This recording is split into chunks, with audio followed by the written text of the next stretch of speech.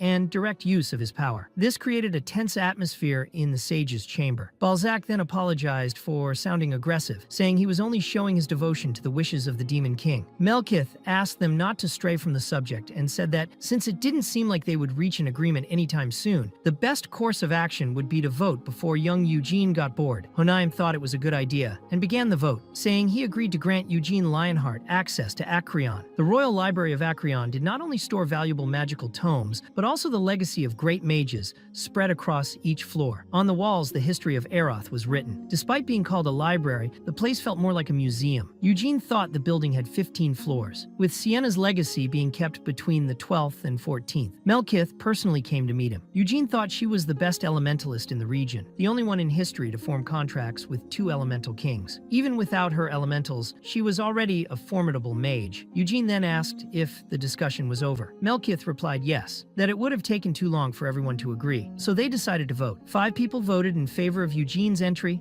2 voted against, and 1 remained neutral. Eugene asked if, with the majority in favor, he could access the higher floors. Melkith confirmed, but asked if he wasn't curious to know what the others had said. Eugene replied no, since the majority had agreed. Melkith said she would tell him anyway. She had remained neutral in the decision about Eugene. She was not against his entry into Acreon, but knew that if she had taken a side, the discussion would have lasted much longer. Just by looking at the faces of those present, it was clear that many were irritated. They had decided by vote, but were still arguing among themselves. Hiradouth, the master of the Blue Tower, even though very angry, agreed to Eugene's entry. Melkith found that incredible, because he had shown the opposite since entering the room. He had changed his mind. Then she asked Eugene who he thought had voted against him. Eugene replied that he wasn't curious to know, but Melkith told him anyway that the ones who voted against were the Master of the Green Tower and the Master of the Mages Guild. Eugene emphasized that he really wasn't curious. Melkith asked if he was really 17 years old and commented that he seemed like a boring old man. She said she couldn't even irritate him a little and that he showed no discomfort at being underestimated or at seeing a Lionheart being looked down upon. Eugene replied that he didn't feel anything like that and said he would see her later. But Melkith asked if the sword he was carrying was really Wyneth, the Stormblade, imbued with the favor of the elemental King of Wind. Eugene confirmed, and she replied that she had wanted to form a contract with the Wind King for a long time. She said he never answered her calls, even after several attempts. She had even asked the Lightning and Earth elemental kings, but they said the Wind King did not make contracts with anyone. She had sent a letter to the Lionhearts, but the response was that nothing could be done, as their treasures could not be lent to outsiders. Melkith was upset about that. She thought they probably believed she wanted to steal it, but all she wanted was to use the sword as a catalyst. Of course, no one believed her. Eugene explained that he couldn't lend Wyneth because technically he wasn't the owner. He was only using it with the family head's permission. Still, Melkith insisted, saying that no one needed to know. She just needed 5 minutes. It wouldn't take long, maybe just a day, and he could watch if he wanted. Eugene thought that the storm hadn't responded to him again since that incident, and it had already been 4 years. He probably didn't have enough mana to summon it at the moment. But with Melkith, Master of the White Tower, and the only elementalist in history to make contracts with 2 elemental kings, there was a chance. If she used Wyneth as a catalyst, the Wind Elemental King would probably respond. Still, Eugene felt it wasn't the right moment to accept. If he waited a bit longer, he might gain more favor from her. He then asked where he could get the access card to Acreon, and realized he had been right about her. Melkith had already started offering herself. She said she could take him there. That was how he got his access card to Acreon, since his identification mark was enough. Melkith asked if he didn't know that. She explained that the familiars of Acreon were left behind by the great mages whose works were displayed there. Among them were the Mage King who founded Acreon, the Battle Mage who was the progenitor of all combat magic, and even a familiar of the sage Sienna. She commented that he didn't seem very interested in that, but reminded him that earlier he had been searching through Sienna's floors, had visited her mansion on the first day, and later met with the Collateral family friends in Mellon Square. Eugene replied that she was very well informed about everything he did. Melkith said he was famous. What could she do? And also a bit rude, which she didn't expect from him. Finally, she asked when he would lend Wyneth. Eugene said he wasn't going to lend the sword. Later in the elevator, Melkith asked if he saw that slot there, explaining that was where the card had to be inserted so the elevator would open. She asked if he wanted to go to the 12th floor because she knew that little rascal was a fan of Sienna. Eugene said no. He asked if Melkith wasn't coming with him, but she replied that she wanted to, just didn't have that much time. She commented that seeing a fragment of the truth for the first time was always shocking, and joked that he should bring diapers, since he might end up wetting himself. She wished him good luck, but Eugene got annoyed and shut the elevator door in her face. On the 12th floor, he was greeted by the grand gallery of the sage Sienna. Eugene asked if that was Sienna herself, but she replied no. It was a familiar spirit that managed Sienna's hall. Eugene wondered if this was the spirit Melkith had mentioned. He was surprised to be called Eugene Lionheart and asked how she knew his name. The familiar explained that he had just registered. Eugene had forgotten about that. The familiar said that not only her, but all spirits were synchronized with Acreon's magic system and knew everyone who entered and exited. Eugene asked what her name was, and the familiar replied that Miss Sienna used to call her Mur. Eugene asked if it was because Sienna's last name was Murdane, and Mur confirmed, saying it was a beautiful and amazing name. Eugene thought that Sienna had created a familiar spirit that looked exactly like her, and even gave her own surname as the name. He couldn't understand what she had been thinking. He commented that he wasn't sure how it was possible, since he knew familiars didn't usually resemble humans so much. Mur replied that only she was like that, because she was special. Her creator was Sienna herself, and she had been made based on Sienna's personality. Eugene remembered what Lobarian had said, and commented that he thought creating living beings with magic was forbidden. Mur explained that she wasn't alive, that she didn't have a soul like humans. Her body was made of magic, and Sienna's consciousness was in that place. She pointed to a huge mass of magic. Eugene asked what that was, and Mur said it was a good question. She took such a deep breath breath that her hat fell off, and then explained that it was the essence of Sienna's magic, the result of a lifetime dedicated to witchcraft. Eugene thought about the magical books created by Sienna, divided into 3 levels: advanced, intermediate, and basic, all written before she went into seclusion. He wondered how that could even be considered a book. Mur explained that thinking books needed to have a book form was a big mistake. She said that obviously he wouldn't understand, since not even the masters of the magic towers could comprehend Sienna's witchcraft. Eugene thought that Mare's personality was really similar to Sienna's. That proud attitude, the sarcastic smile, and the look of someone who looked down on everyone, it was exactly how he remembered her. He commented that Sienna hadn't changed even after death. Mare disagreed, saying she had changed. Her personality was based on Sienna's youth, but over time she became someone much more elegant and refined. She didn't smile as much anymore because she focused only on researching and developing new magic. Eugene wondered if that was really true, if that was the same Sienna he had known. He asked what Mare meant when she said Sienna's consciousness was within that witchcraft. Mare replied that her consciousness was sustained by the very magic of the witchcraft, and that her purpose was to protect it. She had been guarding that hall for 200 years, following Sienna's orders. Eugene approached the witchcraft and remembered what Loberian had said, that after reading that spell, the magic he had used his whole life felt like child's play. Now he understood that it truly was something from another world. He asked Mare if she knew the reason Sienna had gone into seclusion. Mare replied, of course not. She said it was something sudden and unknown. Neither her students nor her subordinates, not even she herself, knew what had happened. To this day, the King of Aroth, the masters of the magic towers, the head of the Mage Guild, and countless others continued to question Mare about Sienna's whereabouts, but she always replied that she knew nothing. Even so, no one ever believed her. Many had already entered the witchcraft to search her memories. It seemed that everyone had lost the ability to learn from their own mistakes, because every few decades they returned to check everything again. But Eugene thought that looking into Mare's memories wasn't just to discover Sienna's whereabouts. Even if Aroth's mages treated her as perfect experimental material, any regular mage would get excited upon seeing that. He commented that he heard the only publicly available volume of witchcraft in Acreon was the high volume, but all 3 volumes were present there. Mur explained that it wasn't quite like that. That was the original witchcraft, and Sienna had extracted the intermediate and low volumes from it. Later, she donated the original under the guise of it being the high volume to Acreon. Mur commented that Eugene seemed very interested in Sienna, and he replied that anyone would be, but she countered by saying he wasn't even a real mage, he was a Lionheart, and it was the first time she had seen a descendant of Vermouth. From what she knew after returning to Aroth, Sienna never met with the Lionheart family again, not even with Vermouth himself. Eugene reflected that, according to Lionheart family records, Vermouth had never met with any of his old companions again, even after returning to Helmuth and founding the family name. The only ones present at their reunion were Sienna, Anise, and Molon, and that only happened at Vermouth's funeral. Even if he was a reserved man, it was still strange that he had never seen any of them again after everything. Eugene asked if Sienna ever talked about her companions, and Mur confirmed. She said Sienna always called Molon an idiot and said Anise wasn't a saint, but a snake. When Eugene asked what she said about Hamel, Mur replied that she called him a ridiculous piece of crap, dumb, stupid, and motherless. Eugene then asked if she wasn't supposed to be more refined, and Mir said that refined people also knew how to curse. Even so, every time she talked about her companions, Sienna seemed on the verge of tears, especially when she mentioned Hamel. According to Mare, she always suffered when remembering him. When Eugene wanted to know what Sienna said about Vermouth, Mare replied that she never said anything. She never praised him, never insulted him, never even mentioned him. Later, the two stood before Sienna's portrait, and Eugene noticed it was the same one that hung in her mansion. Mare commented that the smile in that portrait was fake, as Sienna never smiled like that. When they were calibrating her personality, they asked Sienna directly why she allowed a portrait with that smile when she was always so sad. She answered that if something were to be passed on to future generations, it was better to show a beautiful smile than a sad expression. Mir said that she couldn't leave Acreon, so she had never seen the portrait with her own eyes, but had heard that Sienna's mansion had the same painting. The smile had been added by the painter, and perhaps that's why Sienna never liked it much. Still, as Sienna herself said, it was better to appear smiling to the world than crying. Eugene almost patted Mare on the head, but she slapped his hand and complained, telling him not to cross the line. Even if she was smaller than him, she was 200 years old and didn't want to be treated like a child. Mare said there were other things in Sienna's hall besides the witchcraft. The magical instruments she used were also there. The staff she used throughout her life was present, and Mare commented that she imagined Eugene would recognize the name. It was made from the roots of fairy trees, which only grew in the great forest of Shamar, the land of all elves. The staff was called Akasha, the most powerful in the world. It was made from the roots of ancient trees that grew at the center of the forest. Trees the elves believed had the souls of their ancestors ancestors merged into the world tree, sustaining the world itself. Mer explained that the elves, despite their pride, had cut a root from the world tree because of Sienna, which was a shocking event. Eugene thought that she was not even a half-elf, yet she had always had a special connection with them. She didn't know who her biological parents were, as she had been abandoned as a baby in the jungles of the great southern forest. Luckily, an elf passing nearby heard her cries and rescued her, taking her into the land of Shamar, deep within the forest. At first, the elves did not accept her presence, but upon seeing her magical talent, they began to respect her and taught her elven magic. Mer said that no one had ever received a staff made from the root of the world tree, but that wasn't all. The red crystal at the top of the staff was also special. Eugene completed the sentence, saying that it was a dragon heart. Mer confirmed. Among all the staves in the world, only 2 contained a dragon heart. One was Akasha, and the other, Eugene said, was Blood Mary. The current owner of Blood Mary was Count Edmund Cordreth, one of the 3 black mages who had made a pact with the Demon King of Confinement. However, 300 years ago, the one who held Blood Mary was the lich known as Belial, a direct servant of the same Demon King. He was the one who killed Hamel. The Castle of Confinement was unlike any other, both in structure and in threat level. All the monsters and demons living there were far more dangerous than anything the group had faced before. Among those enemies, 3 stood out and were known as the Sword, the Shield, and the Staff of the Prison. When they fought the Shield, Hamel was gravely wounded, injuries that should have been fatal. And after the battle against the Staff, he ended up with a massive hole in his chest. Eugene asked if he could touch the staff. Mer replied that he could, as he wouldn't be able to use any magic with it anyway. Akasha only recognized Sienna as its true wielder. Many mages had tried to control Akasha after her disappearance, but it had never accepted anyone else. Eugene asked if that was really true, and when he laid his hands on the staff, he felt a massive amount of mana flowing. He understood that Akasha would not accept any kind of mana he tried to insert. Even so, as he felt its power, Eugene saw a mirage of Sienna and felt a spark of hope that maybe he could use Akasha. He thought it would have been better if she had left Akasha behind instead of the necklace. Mir remarked that Eugene must really like Sienna. He tried to deny it, but she said he was a liar, since it was obvious from the way his eyes sparkled whenever he talked about her. The way he looked at her belongings also showed how he felt. Eugene replied that he just liked old stories, nothing more. Mir then said that if that were true, he would love a certain book she had. She went to one of the shelves and took out a copy titled The Great Adventures of Vermouth Hall. She explained that it was a well-known tale, since neither Sienna nor the other members of the group had ever told anyone what really happened in Helmuth. This children's story was the first book in the world to narrate the feats of the great Vermouthhalf, but Eugene immediately reacted badly to the book. He said that although he respected, admired, and even wanted to be like Hamel, that story was garbage. In it, Hamel was portrayed as utterly pathetic. Murr explained that this was the first version, very different from the revised editions currently available. It was said to have been written 300 years ago, but no one knew who the author was. Eugene read a passage to see if it was really different, but realized it wasn't. In the book, it said Hamel had challenged Vermouthhalf the moment he saw him, but couldn't even touch him, and ended up crying after falling flat on his face. Eugene was outraged, thinking that he really had fallen, but he did manage to graze him, and there was blood, even if just a little. He wondered if it had been a niece who wrote that trash. Mir then said that if he really liked Hamel, he needed to see something else. They walked down a hallway and reached a room filled with magical holograms showing images of Vermouth's group. Everything had been created based on Sienna's memories. They weren't actual portraits, but rather her recollections of each of her companions. The man in the center, handsome and confident, was the great Vermouth. The woman with eyes shining beneath her smile was the loyal Anise. The giant beside them was the brave Milan, and the one covered in scars with a stubborn expression was the foolish Hamel. Mayer commented that Hamel had never left behind a single painting of himself, and that Sienna's hall was the only place in the world with something resembling his likeness. Eugene remarked that he was quite handsome, clarifying that he wasn't talking about his ancestor, but about Hamel himself. Murr asked if he was crazy. Eugene admitted that Vermouth was attractive, but Hamel had something unique, something exotic. He even felt a bit embarrassed, and said he was just being honest about his feelings. Later,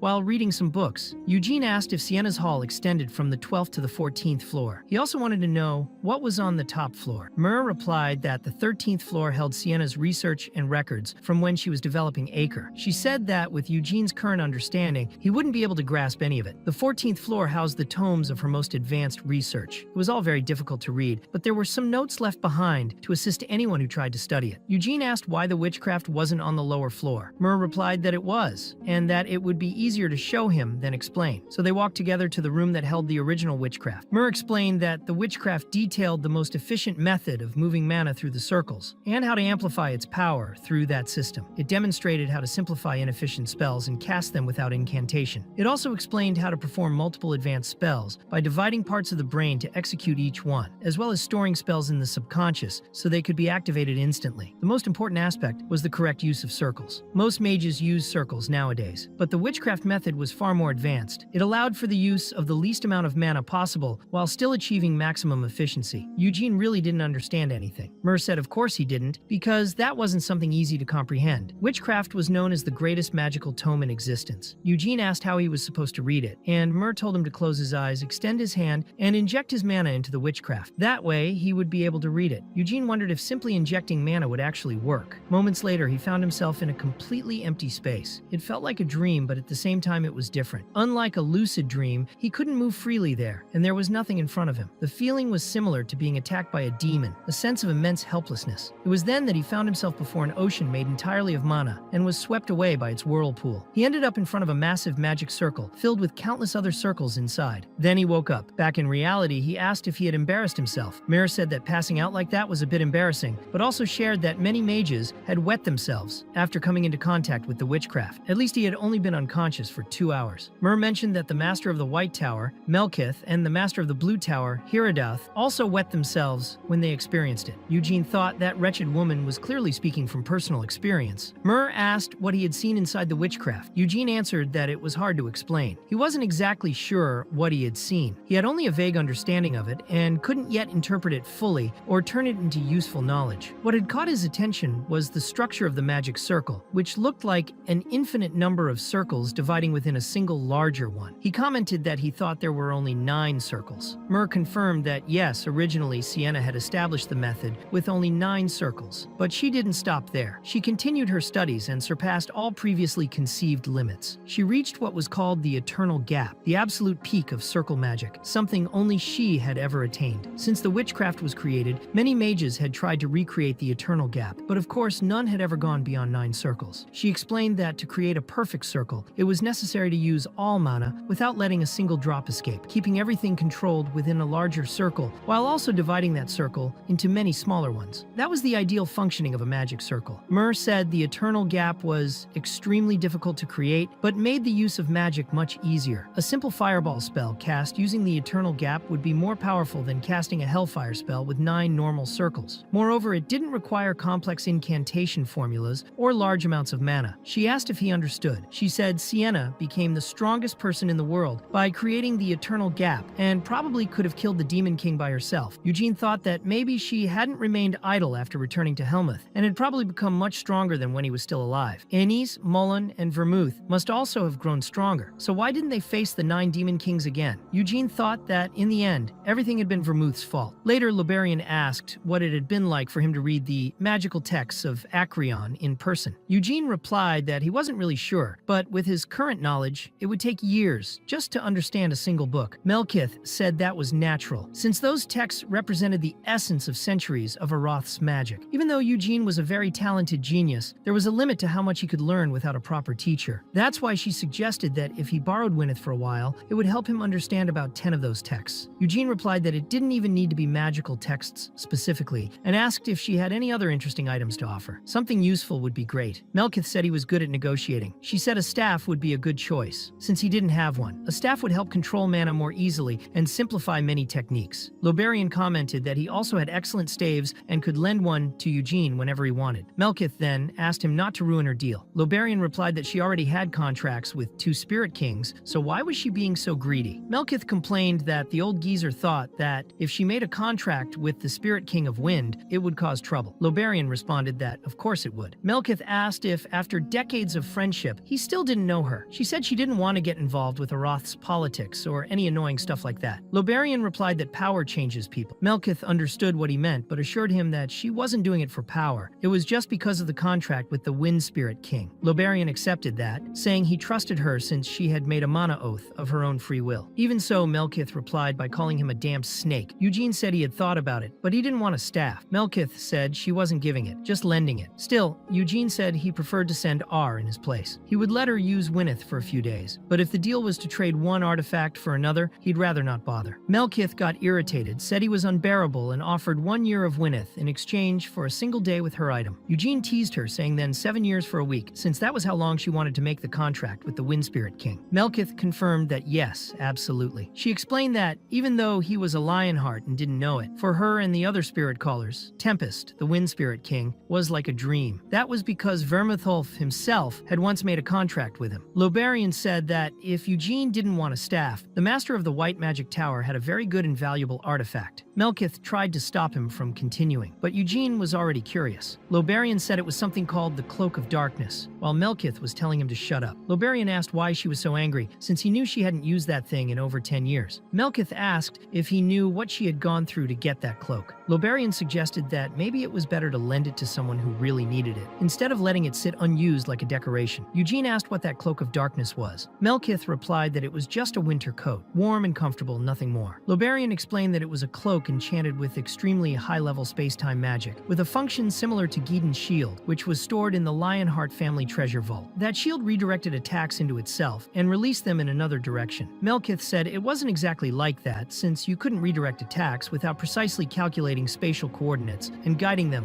with mana. Lobarian argued that the cloak's exterior was enchanted with high-level defensive magic, so just by wearing it, you were protected by fifth circle spells. Melkith explained that this depended on how much mana the user had. Lobarian went on, saying the cloak also had subspace magic, allowing the user to store as many weapons as needed. Since Eugene used many different weapons, it would be useful for him. Melkith called him a damn snake. Eugene said he liked it and decided he wanted the Cloak of Darkness instead of the staff, but now he had to ask the Patriarch for permission. Melkith warned that she hadn't agreed to that. Eugene replied that it was a shame. He said he had used his brain so much up there that now he was starving and asked if Lobarian knew any place to eat. Lobarian replied that, of course he did, said the place had amazing food and an even better view. Eugene then realized he had never taken time to admire Aroth's night view. Meanwhile, Lobarian was already calling a magic carriage. Melkith, seeing this, said fine, and Eugene, with the most sarcastic tone in the world, asked if she was still there. Melkith said that if he wanted the Cloak of Darkness that badly, she would lend it. Eugene said there was no need to rush, that he first had to ask the Patriarch for authorization, and that made Melkith completely lose it. Now she seemed totally unhinged, which made the other two a bit uneasy. Later it was explained that the Patriarch didn't oppose lending Wyneth to Eugene. He only required that a Lionheart supervisor be present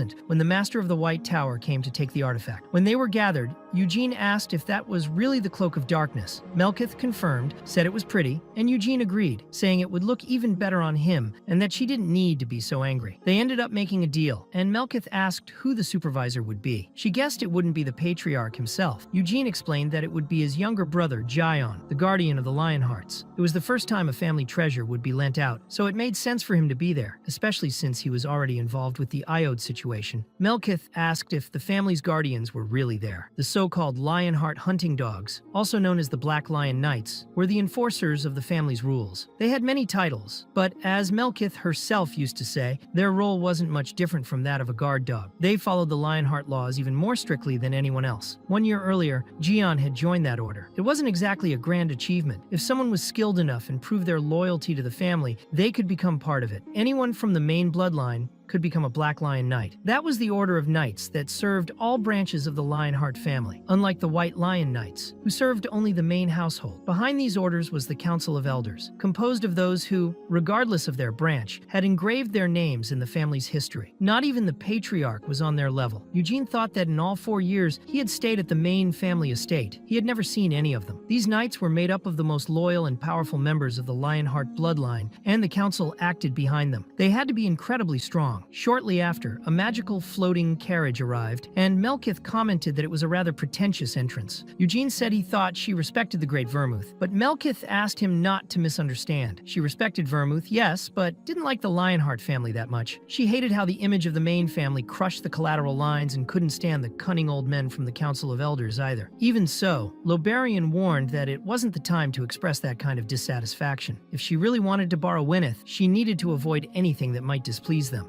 Melkith replied that she wasn't going to suck up to anyone. She said she was offering a fair deal, including the beloved Cloak of Darkness. Eugene commented that it didn't matter, just asked her not to drool on the cloak since he would be using it soon. From the carriage stepped a girl with a ponytail and white hair, whom Eugene immediately recognized as Sael. He asked what she was doing there. Sael explained that her mother's birthday was coming up and she came to buy a gift, as well as check if he was doing well. Eugene asked if she was serious, if she was really that concerned. Right behind her appeared Jion, smiling as he saw Eugene, but then came an old man who said said it hadn't been that long since he last saw him. They got straight to the point. Eugene thought he had no idea who that old man was, but just from his posture and muscles, it was clear he was very strong. Eugene knew that man used a spear, not a sword. Behind him was a mage, which made sense since the meeting involved Gwyneth and the Iode situation. Further back was a commanding woman with a deadly gaze. When Eugene looked at her hands, he noticed she carried neither sword nor spear, so he figured she might fight with her bare hands. From her clothing, it seemed she held a high position within the clan. She approached and asked Eugene if he was already 20 years old. She commented that she had heard Liberian was now the master of the Red Magic Tower. Liberian replied that the last conversation they had was right before he took that position. The woman said it had been so long she didn't even remember, and to be honest, she couldn't care less. She then introduced herself to Eugene as Carmen Lionheart, his great aunt, but made it very clear that he should never call her that. Eugene thought that if she was his great aunt, then she was Jaion's aunt. Considering the appearances of Liberian and Melkith, it wasn't surprising that someone like Carmen looked so young. Still, it was hard to believe someone like her came all that way just because of that deal. Liberian mentioned that it was cold outside and suggested they continue the conversation indoors. Later at the table were gathered Carmen Lionheart, younger sister of the former patriarch, who never married and always remained in the main family estate. She was currently the captain of the 3rd Division of the Black Lion Knights. With her were Nishon Lionheart, vice captain of the same division from a collateral bloodline, and Falgo Lionheart, the mage of the 3rd Division, also from a collateral line, but a rare one with a magical tradition. He was the one leading the deal with Melkith. Falgo explained that the storm sword, Gwyneth, was a treasure of the main Lionheart family, while the Cloak of Darkness was an artifact of the master of the White Magic Tower. The proposed deal was that for each day Melkith kept Gwyneth, Eugene would get to use the Cloak of Darkness for a year. Melkith confirmed that was exactly the deal. Falgo prepared the contract and materialized it magically in front of Melkith, who then asked what would happen if Gwyneth was destroyed and whether there would be any kind of penalty. Carmen answered bluntly, saying that in that case, Melkith would pay with her life. The sword was a treasure of immeasurable value, and if anyone wanted to borrow it, they had to risk their own existence. Melkith replied that her life also had a value that couldn't be expressed in money. Carmen retorted that maybe that was true in Arath, but not for the Lionhearts. Falgo tried to ease the situation, saying there was no need to go that far. He said he respected Melkith greatly as a mage and didn't believe she would make such an amateur mistake as to destroy Gwyneth. He added that for now it was just a contract,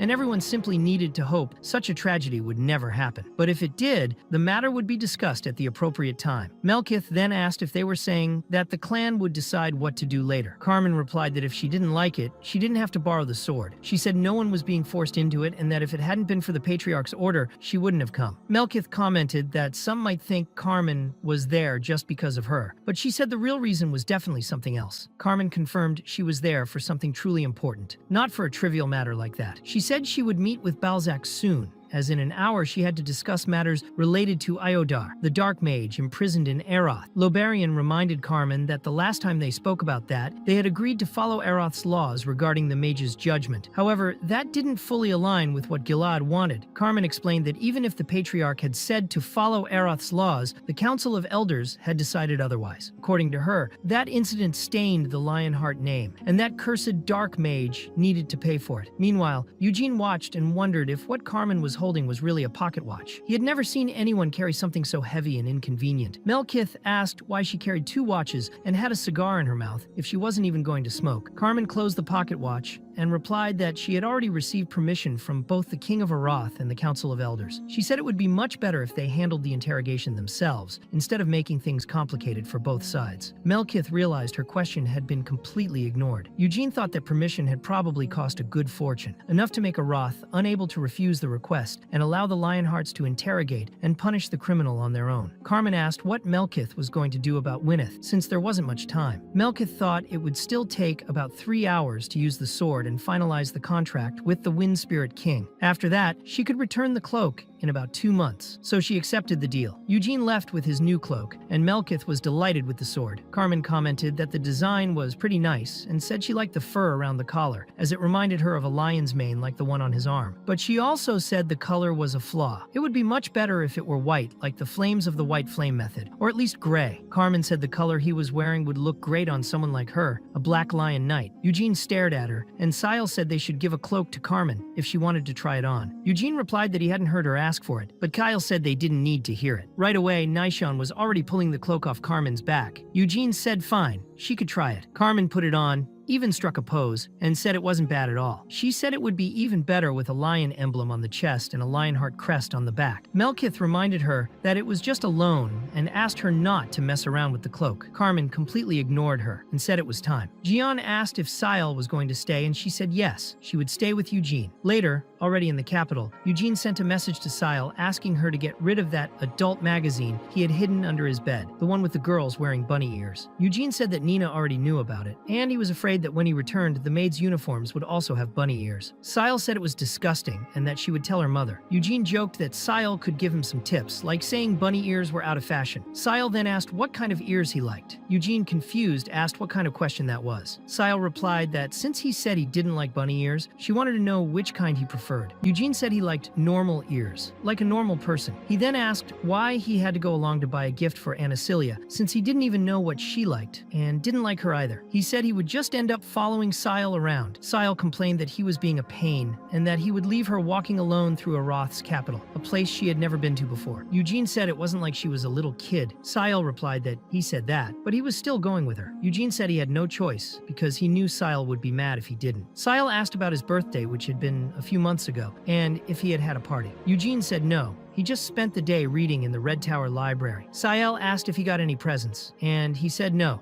None at all. Lobarian and Hera wanted to offer him some gifts, but he begged them not to. I asked who that woman was, and Eugene explained that it wasn't a woman, but a horse. He asked if she had come just for the gift and also what she wanted with Carmen. Gael said she was quick, but only for useless things. She was trying to convince Carmen to be her mentor since her brother would be the next patriarch, and she didn't want to become matriarch herself. Her mother seemed to be trying to arrange a marriage, but Sile wasn't interested in that either, and didn't want to keep living at the main estate forever. Eugene asked if she wanted to join the Order of the Black Lion Knights, but Sile replied that she couldn't do that yet. She only wanted to learn from Carmen. Eugene said that was great. It was good that she wanted to do something for herself instead of continuing to depend on her family. He asked how Sion was doing, and Sile said he talked a lot about himself. Eugene told her to check how many stars he had reached in the method, and said it was still 3, just like when he left. He asked if Sile had heard anything about Iode, and she replied that she only knew he had returned home. Sile said that apparently Tion was looking for a wizard to teach Iode, since he still wanted him to learn magic. Even so, Sile thought it was unnecessary, since Iode wouldn't become the patriarch and should live however he wanted. She then changed the subject, saying they should leave that boring talk behind and go eat. She asked if he was hungry and if he knew any good restaurants. Eugene said he knew many, but there was nothing better than home-cooked food. Ciel replied that the taste didn't matter, because eating out was about the experience. It was the atmosphere that mattered. Later, Nishon was killing one of the dark mages involved in the Iode case through torture. Carmen commented that the bastard didn't reveal anything. Even after all that, it seemed like he didn't know a thing. It was strange that such a weak dark mage had gotten in contact with a Lionheart from the main bloodline. Either he didn't know the truth or he was insane. Someone said he was probably just desperate. Gevitt had been involved with dark magic for decades but never achieved anything. If he died without success, his soul would be claimed by demons, and he wouldn't be able to reincarnate. That's why he wanted to do whatever he could, even if it put him in danger. Carmen said she heard that the queen of the night demons, Noir, wasn't involved, and asked what Balsac thought of the situation. Balsac said he didn't know why they were blaming him, since he did his best and even apologized. Carmen replied that it made more sense to assume he was responsible than that other useless dark mage. Balsac understood why she thought that way, but asked what he would gain from it, since if he had been in charge, he wouldn't have left any clues and would have made sure everything was untraceable. He told Carmen that he had many enemies, and the Demon King of Confinement cared for and trusted him. In Helmuth, many people disliked how many favors he received from that king. In his view, someone had set something up to drag him into the incident, and even though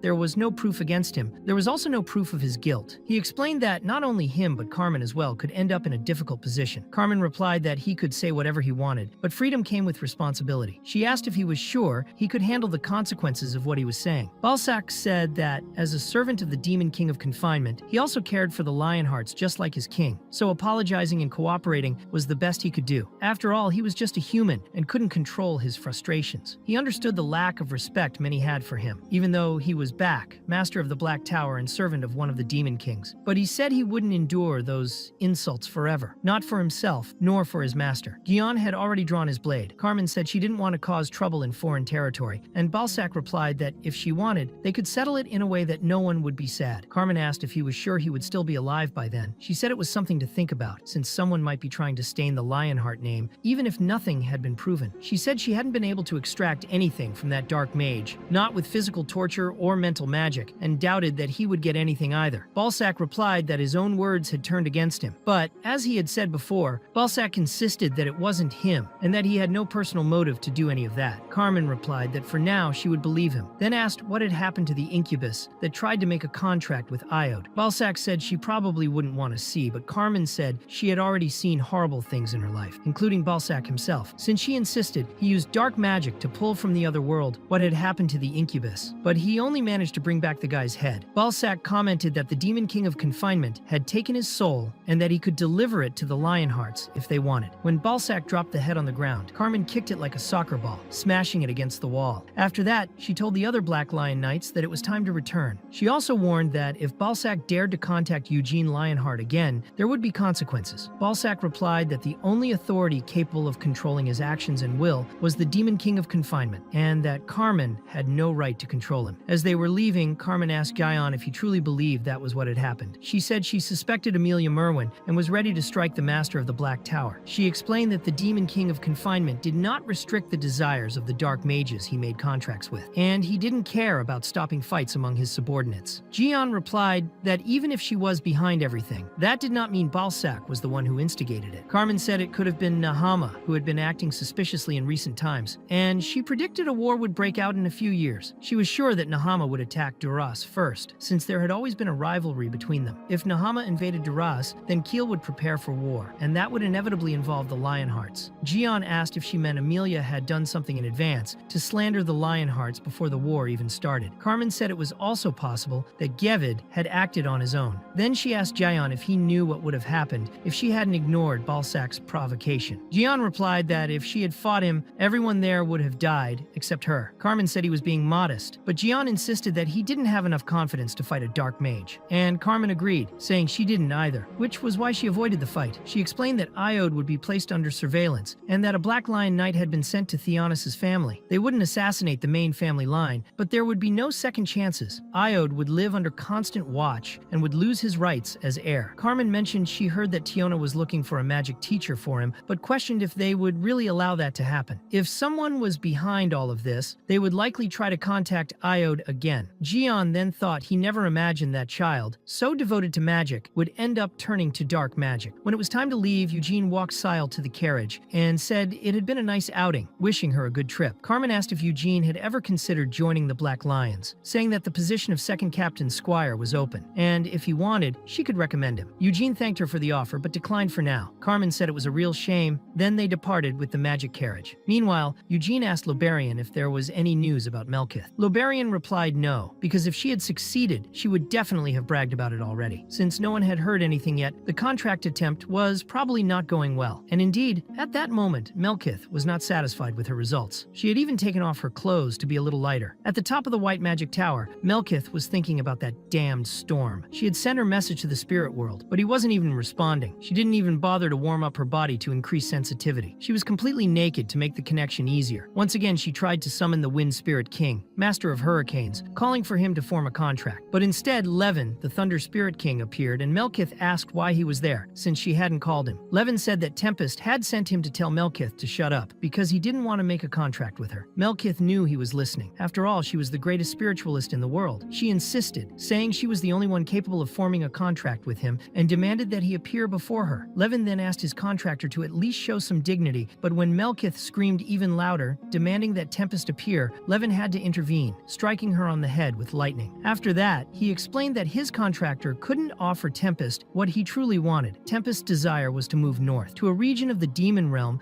that had never been conquered by anyone. It was an old desire, one he couldn't forget for centuries. After that, Melkith was completely devastated. A few days later, Eugene wondered how someone could end up in that state, looking like a mummy in just 10 days. He asked what had happened with the contract, and Melkith angrily asked why he was even asking if he already knew the answer. Eugene questioned why she was so mad, and Mare got so irritated that she slammed the book shut, walked up to Melkith, and told the young lady who had peed herself that this was a place of silence. But Melkith kept screaming uncontrollably. Eugene asked if Tempest had really refused the contract, wanting to know if it was true or just a lie sent by him. Melkith asked why she would lie. Eugene said that if she waited until the end of that day, it would complete 10 years, but if she returned Wynneth now, it would be only 9. Melkith asked if it had really been 9 years, then returned Wynneth, asking him to take care of the Cloak of Darkness. Eugene stayed a bit longer at the tower, reading books from Acreon. In one of them, he read about the chief of the giants, Kamash, an incredibly massive being, hundreds of years old, considered the strongest in the history of the giants. Thousands of humans fought against 100 giants, but the number of soldiers didn't matter much because Vermouth was there. Some knights who still thought themselves superior to others approached Vermouth, saying they belonged to the Order of the Rose Knights, or something like that, and that they wanted to fight alongside him. But even all together, they couldn't match Vermouth. Besides that, Vermouth didn't like to fight in large groups. There was only one person he was willing to fight beside, someone he truly protected, and that person was Hamel. Vermouth asked if he could tear off the enemy's left arm, and Hamel replied that he'd rather tear off the right one, since that bastard was right-handed. Vermouth agreed and told him to go for the right arm. The only weapon capable of stopping Kamash's breath, which was protected by the Demon Kings, was the sacred sword that acknowledged only Vermouth as its master. That's why only he could kill Kamash. When he finally cut off his head, blood splattered, and even after the death of the giant chief, the other giants kept fighting. But the protection granted by the Demon King, which interfered with human magic, had weakened, allowing Sienna to finally show her true power. Eugene then asked if it was Sienna who had written that book full of swear words. Mur reacted indignantly, telling him not to speak such insanity. Eugene commented that there were so many compliments directed at Sienna in the text that it seemed like she had written them herself. Mur considered that an insult, saying that no sane person would write those kinds of compliments about themselves, and that even if he was Eugene, she wouldn't forgive such an offense. After that, Eugene got up and returned to the spellcraft. Mur thought it was good, but said he might be getting too arrogant for his current level. Eugene replied that it was better than running errands everywhere, but Mur reminded him that he always failed at those tasks. It was explained that during the 10 days after the departure of the Black Lion Knights, Eugene spent almost all his time inside Acreon. He reflected that, for now, recreating the Eternal Gap was impossible. To do that, he would need to be at least a 9th circle mage or higher. The Eternal Gap, simply put, was a large circle with smaller ones inside it which could grow infinitely. It was possible to create a circle, destroy it, and generate another, thereby increasing mana capacity. But Eugene didn't use circles to cast magic. He spun the stars of the White Flame method to form a ring that functioned like a circle. If he could add another star within that ring, maybe it would be possible to advance even further. What Hamel had learned in his past life was merely a cheap mana training method used by low-ranking soldiers. He added that experience to his own knowledge, and later on, it helped him fix a training method. That's how Hamel developed his own way of manipulating mana, creating an internal core and making it explode repeatedly, spreading the accelerated mana throughout his body. With that method, Hamel was able to tear off both the leg and arm of Kamash. Vermouth acknowledged his combat talent, and Sienna asked if he had really spent money to buy that cheap method, since she couldn't understand how someone could train with such a poor technique and still reach that level of strength. Currently, Eugene no longer faints when looking at the eternal void, where infinite circles recreate themselves, surrounded by a great circle that connects them. Now he can see this process in motion. It was not just Hamel who could perceive it. Eugene Lionheart could see it too. He knew he could recreate the eternal void using the White Flame method. A few years later, he turned 19. It was Eugene Lionheart's 19th birthday, and at that moment he was writing in Acreon. Mur asked if he was not hungry, since it was nearly lunchtime. Eugene replied that he was a little hungry, but said that if he left now, he would lose focus. Mur commented that there was no reason to rush, and that writing a thesis required calm to avoid mistakes. Eugene responded that he was not rushing, that he was just making sure not to make any mistakes, and had been reviewing the content carefully, letting nothing go unnoticed. Mur remarked that mages usually take decades to complete a thesis on magic, and Eugene replied that he had not taken decades to learn magic himself. Mur said that was exactly why he was being arrogant, trying to write a thesis of that level of difficulty. She said he should stop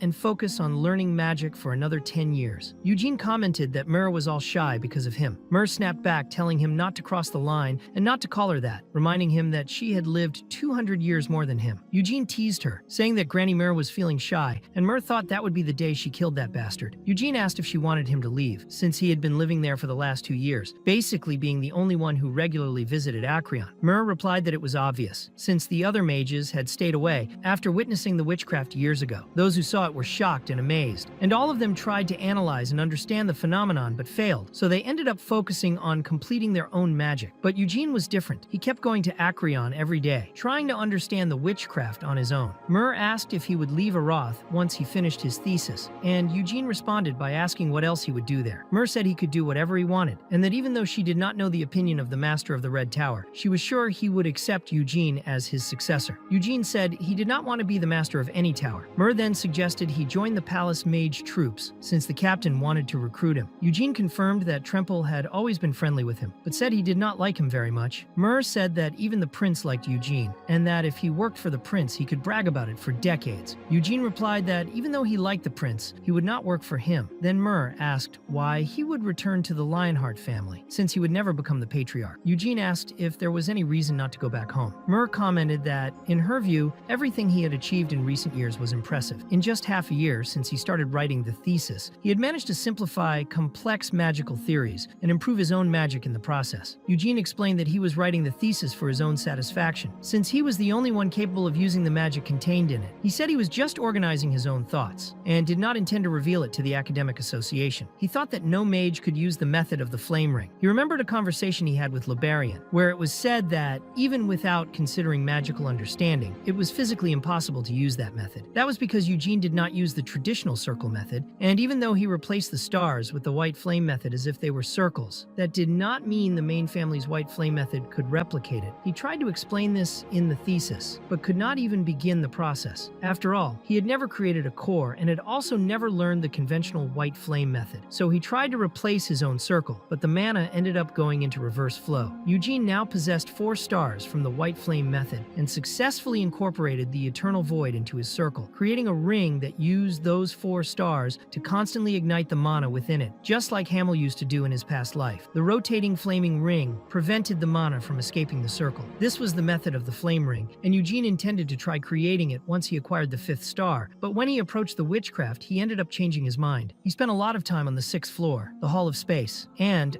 on the 8th floor, the Hall of Intense Heat. The latter held the magic of the most powerful fire mages in the world. Eugene needed to master space magic to properly use his Cloak of Darkness. Loberian accepted him as a pupil, helped revise his thesis, and also corrected the basic spells of the magic circle so they would work together with the flame ring method. Eugene divided his time between Acreon, where he spent half his waking hours, and his studies with Loberian, which made those 2 years in Aroth extremely intense for him. Eugene asked if Mer was upset that he was leaving even though she did not want him to. Mer replied that she was not angry and had no right to stop anyone from leaving. She said he could go if he wanted, since she never had the desire to leave that place. Even if she wanted to, she could not, so she let him go, even if she felt alone in that boring and lonely place. She said she was not sad to say goodbye after 2 years together, because she was not even human, and knew very well that humans always do whatever they want. Eugene asked if she was sure about that, and Mer said yes, reminding him that she had lived 200 years longer than him, and was used to farewells. But she asked him to at least say something before leaving, unlike Sienna, who simply left without saying anything. Eugene said okay and stood up. Mir then complained that she had just opened her heart, and he was standing there all calm. She called him a bastard and said the rest did not matter, that he was just a piece of crap, a child with no respect for elders. She asked if it was so hard to listen to an elder once in life, but then added that if he stayed in Aroth just because of her, she would feel very guilty. Mir's personality was based on Sienna's younger version, so her emotions and behavior were sometimes childish and stubborn. She was aware of that, and felt foolish for admitting those things, knowing that the real Sienna probably would not have acted that way. She thought she was insulting the wise woman by behaving like that, but Eugene said no, he thought Sienna would have done exactly the same. Mir disagreed, saying that was impossible, that Sienna would never act that way, and Eugene had never even met her, so how could he be so sure? Eugene insisted he was sure. Mir asked if he was saying that because of a character in a book he read, since that was all written based on someone's imagination. Eugene said he would soon finish his thesis, and that if he was not too greedy with it, he would probably finish before the end of summer. Mir asked what difference that made, and Eugene said he would come back to see her before leaving, especially because he would have a lot to tell. Mir then teased him, asking if he was mocking her, saying he did not care and that he could just leave. Eugene said he would explain everything at the right time. Later he met with Tremple, but he did not like him much. Eugene asked what he wanted this time, thinking Tremple was always too direct and obvious in his intentions. Tremple was there to talk about the position available in the Mage Corps, as he had mentioned before, and wanted to know if Eugene had changed his mind, but Eugene said no, he did not want it. Tremple asked how his thesis was going and said he could help, even though he knew Lobarian, Eugene's mentor, was already reviewing the content. Even so,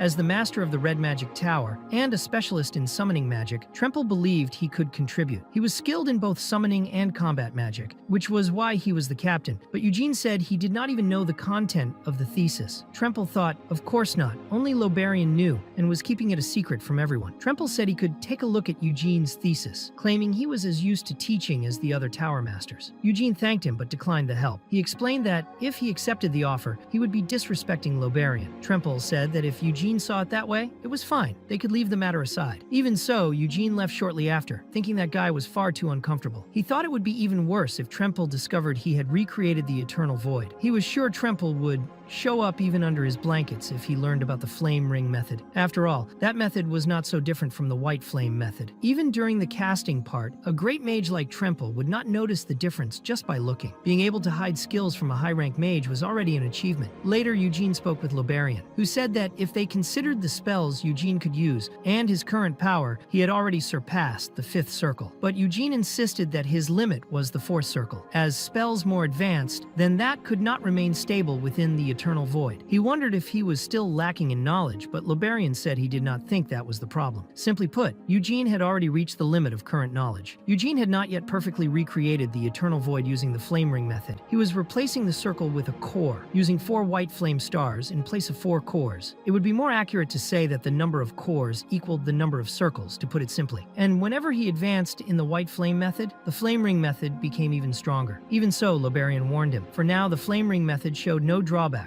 but risks could accumulate as it evolved, since it was a completely unknown magic method. When Eugene asked whether he could not use advanced magic, Lobarian explained that, unlike the traditional circle-based method, the flame ring method allowed him to use high-level spells with relative ease. 5th circle magic was possible, but attempting 6th circle spells was extremely risky. They had no idea what kind of damage such an attempt could cause, since his body was not prepared for such complex spells. Eugene said he was aware of that. Lobarian then asked whether he still planned to return immediately to the Lionheart family after finishing his thesis, or if there was something else he wanted to do in Arath. Eugene replied that he wanted to try the famous ice crab from the Luhar kingdom, something he had dreamed about since childhood. The conversation then explained more about the northern region of Lahama, the nation founded by Malin. Lobarian asked whether he intended to go all the way to Lahama, pointing out that there were many ice crab restaurants in Arath too. Eugene answered that it would be better to eat the delicacy at its place of origin. After eating the crab, he planned to go to Nahama because he heard that cactus scorpions were very tasty as well. In truth, he was just making excuses, since the real reason was something else. 200 years ago, Anis, revered as the saint of the Juris Divine Empire, left on a pilgrimage without giving any explanation to the emperor. The last place she was seen was in the middle of the Nahama desert. Lobarian commented that he did not know Eugene enjoyed traveling, tasting local cuisine. He said that if Eugene liked crustaceans that much, he should have lobster for lunch. Later, while eating lobster, Eugene ended up meeting the Prince of Arath. The prince apologized for interrupting the meal between master and disciple, but got straight to the point. He told Eugene that if he decided to stay in Arath, he would be given the position of captain of the palace mage troop. Eugene asked if that wasn't a bit too hasty. The prince replied that within 10 years, he would become the king of Arath. Even Lobarian was shocked by that statement, saying it was dangerous to say such a thing, since the current king was still in good health. Wrong the prince explained that he did not want to be misunderstood. He had already received a promise regarding the succession, and his rise to the throne was guaranteed. The people of Arath already saw him as the future king. The palace mage troop was under the authority of the king, and although some formal processes were needed out of respect for the Senate, he would ensure the position as soon as possible. Eugene thanked him for being so valued, but admitted he still didn't know how much stronger he would become by then. Hanaim explained that the master of the Red Tower was very discreet, but he believed there must be a good reason for that. He said Eugene didn't need to explain if he didn't want to, but revealed that he had analyzed Eugene's mana and noticed that his body was completely filled. Considering mana alone, he was already at least at the 5th circle. Then he said that Eugene had understood the Eternal Void, and that wasn't by accident. Eugene asked if he really had to answer, and Hanaim said that if the prince asked, then yes. Eugene replied that he didn't intend to lie to the prince, but he also didn't want to be completely honest. It wasn't that he hated the position of captain of the palace mage troop, he just had no interest in it. Hanaim commented that with Eugene's abilities, he could hold a high-ranking position in any field, but power alone was not enough to sustain Lenarov. Hanaim then asked about teaching. He knew that Sienna had created the 3 parts of witchcraft. One was in Acreon, and the others were kept in the royal palace's treasury. This surprised both Eugene and Lobarian, Eugene remembered that Mare herself had said that Sienna had created 2 other parts. Loberian asked since when the royal family had those parts, and Honim explained that it was not to be misunderstood. The royal family possessed them, but they did not use them. They were just copies that Sienna gave as a symbol of affection. Not even the royal family knew where the original volumes were. Eugene asked if Honim was suggesting that he could see the version stored in the royal palace. The prince explained that at the moment it was impossible. Although he had received a favor from His Majesty, witchcraft was considered the greatest magical text in history. Not even he could act freely in relation to it. But once he became king, he could use his authority to show the volumes, as long as it wasn't to Eugene's master. He then asked what Eugene thought of the proposal. Eugene himself considered that it wasn't a bad offer. He wondered if there was any real reason to hesitate, since for the past 2 years, he had dedicated himself deeply to the study of witchcraft. Just the first volume, preserved in Acreon, was already impressive. Imagining the others made him curious. There was also another motivation. The witchcraft could contain clues about the whereabouts of Sienna, maybe something the royal family had never discovered. Eugene said that if it wasn't possible now, he would return to Arath as soon as the prince became king, and then they could resume the conversation. Honim agreed and said he would trust him for now. He stated that he would send a letter as soon as his coronation was confirmed. Meanwhile, Myrrh was quite confused. She thought Eugene had perfectly combined the cores with the eternal void, but still noticed some fundamental instabilities. She didn't believe it was physically possible to create a system more refined than that. Maybe it didn't reach the level of Sienna's original eternal void, but Eugene's flame ring method far surpassed the common circle system. She considered it impressive. For most people, it would be extremely unstable, but Eugene could use it very well. Myrrh commented that it was a bit selfish of him, since only he could use it, but if it was truly exclusive, then it was an extremely refined method. Now that the thesis had been completed, he would leave Arath. They asked when he would depart, and Eugene said he would leave in 2 days. Myrrh commented that she thought he would be the kind of person to say he would leave the next day. Eugene replied that he was still human and needed at least 1 day of rest. The Red Tower was preparing a farewell party, which pleased Mare, since he could eat a lot and be praised by everyone. But Sienna noticed something in her attitude and remembered that a few months earlier she had said something important to her. Mare remembered and replied that she needed to check something before that. Other people might try to extract information from her about what they had discussed. Myrrh reacted and said he was doubting her. She assured that she would never go around spreading what Eugene had told her, especially not to that master from the Green Tower, who always showed up to bother her whenever Eugene wasn't around. Even if someone took the witchcraft away, they wouldn't be able to extract any information from it. She explained that the record of the conversations of all mages who studied in Sienna's hall was stored in the deepest parts of the witchcraft. She stated that it wasn't because Eugene was special, but because it was a function implemented to protect the mage's privacy. As long as the witchcraft remained intact, there was no chance of any information leaking. Eugene then said that if it was really that secure, what he was about to say would never leave that place. He then told Myrrh that he had reincarnated. Myrrh looked at him, confused, and asked what the hell he was talking about. Eugene said that he had reincarnated with all the memories of his past life intact. Myrrh thought it was a very bad joke and said she couldn't even laugh out of pity. Eugene then revealed that his name in his past life was Hamildinus, the stupid Hamil. Myrrh asked if he was serious, and Eugene wanted to know if she didn't believe him. She said it was hard to believe, but if it were true, it would explain a lot about him. After all, he had understood the eternal void in just 2 days of studying magic, replicated the concept with natural talent, and still modified everything to fit his own style. If in his past life he really was the stupid Hamil, friend of the great Vermouth, then he was definitely a peculiar figure. Sienna had grown up among the elves and learned magic from them. The brave Milan was the son of the great chief of the Bylard's northern battle tribe. The faithful Anise was a saint, carefully raised by the bishops of Eurus. And the great Vermouth, according to what was said, had been a slave taken to be sacrificed to demons. He stole a sword from one of them trying to survive, and even though it was the first time he had ever held a weapon, he killed dozens of demons and black mages, leading a rebellion that freed all the slaves. Myrrh commented that it sounded like an exaggeration, like every legend. Eugene said he didn't see it with his own eyes, but it was probably true because that Vermouth guy was a monster. Myrrh remarked that the stupid Hamil was also strange even within their own group. He never showed great potential from the start, nor did he have a remarkable background. He only picked up a sword after his village was destroyed by monsters. In an attempt to survive, he developed hatred toward monsters and demon kings and became a mercenary. Even though he had such a common origin, he became strong enough to rival the other members of Vermouth's group. Mare said that if he really were the Hamil from the stories, that would explain the absurd speed at which he learned. Hamil was a person with no manners at all, but in terms of pure growth, he might have been the most remarkable in the group. Eugene replied that he didn't think it was anything that impressive. Throughout the journey, his only goal was to surpass Vermouth. He gave up on magic because he had no talent for it, then trained with sword, spear, and even his fists, all to try and defeat him at least once, but he never could. Myrrh asked if that was really true, since by many standards words, Eugene himself was a monster. He answered that it didn't matter if others considered him a genius. Vermouth was the bastard he most wanted to defeat and never could. Mer understood why Eugene had called Hamel handsome, and Eugene replied that he was in his own way. Then Mer asked why he was telling her all of this. If he was expecting something, he was asking too much, because she didn't know where Sienna was. Eugene said that wasn't why he told her. He said he had known her for 2 years, and from the beginning, she reminded him a lot of Sienna, both in appearance and personality. Mer replied that she was literally created for that. Eugene placed a hand on her head and asked if he had gone too far. Mer said she would forgive him just this once, since he was a member of Sienna's group. Eugene asked if she thought Sienna had died. Mer said of course not. Eugene didn't think so either. He said Sienna wasn't the kind of person who would die quietly, without even leaving a will. That was why he had decided to look for her. He said Sienna, Molan, and Anise were still alive somewhere in the world, and he would find all of them. Mer asked if he really intended to search for Sienna, and Eugene wanted to know if she missed her too. Mer replied that yes, of course she did. Eugene said that was one more reason to find that damn woman, because Sienna had abandoned her own family for over 200 years. Mer told him not to speak of her like that, and Eugene replied that he could. He reminded her that Sienna used to curse him all the time 300 years ago. Mer then asked if he could really make that promise in front of the witchcraft, being Hamel's reincarnation. Eugene said yes, if she wanted, but added that it would be nice if she stopped calling people like they were far away when they were standing right in front of her. Later, standing in front of the witchcraft, he introduced himself as Eugene Lionheart, explaining that in his past life he was Hamel Genus, and he swore by his blood, and by the name of the Lionheart family that he hadn't lied about any of it. Mer was using the power of the witchcraft, and explained that when Sienna went into seclusion, many mages tried to dissect and uncover its secrets, but there was one thing they were never even able to glimpse: the information stored in the deepest part of the witchcraft. Their conversation would be stored there and never revealed to anyone. What she was about to say were words no one had ever heard. Sienna had shown some signs before isolating herself. 1 week before disappearing, she was with Mer and suddenly let out a gasp of shock and collapsed. When Mer asked what had happened, Sienna said that one of her familiars had just died at Hamel's tomb. Sienna became completely furious upon learning someone had invaded that tomb. Eugene asked if Hamel really had a tomb, and Mer said that was how she found out too. After that, Sienna isolated herself and hid that conversation in the deepest part of the witchcraft. She didn't speak to anyone else before disappearing, because she didn't want to make things worse by revealing too much. But since he was Hamel, he had the right to know. Eugene said he had never heard anything about that, and thought his body had been completely disintegrated by Belial's curse, the one that destroyed both body and soul. Mer explained that despite that, his soul had remained intact enough to reincarnate, so his body must have also remained intact. It was possible that his reincarnation was connected to everything that was happening. Later, while walking along the night roads of Arath, Eugene thought that Sienna must have created a tomb for him and hidden it somewhere. He needed to find that tomb, and thought that people usually chose places with strong connections to the deceased. It definitely wasn't in the demon castle where he died. He wondered if it could be in his hometown, until he was suddenly interrupted by Balzac, who approached out of nowhere. Eugene said he had already noticed he was being followed for a few minutes, and had been trying to ignore it, but now it seemed Balzac wanted to interact. Balzac remarked that Eugene always seemed angry when he saw him, maybe because of a certain incident. Eugene asked if one of the spheres in his crystal pouch was what he thought it was, and Balzac replied that he knew quite a lot, including about Eugene's plans. Balzac said he had heard that Eugene would soon leave Arath, pass through Luhar,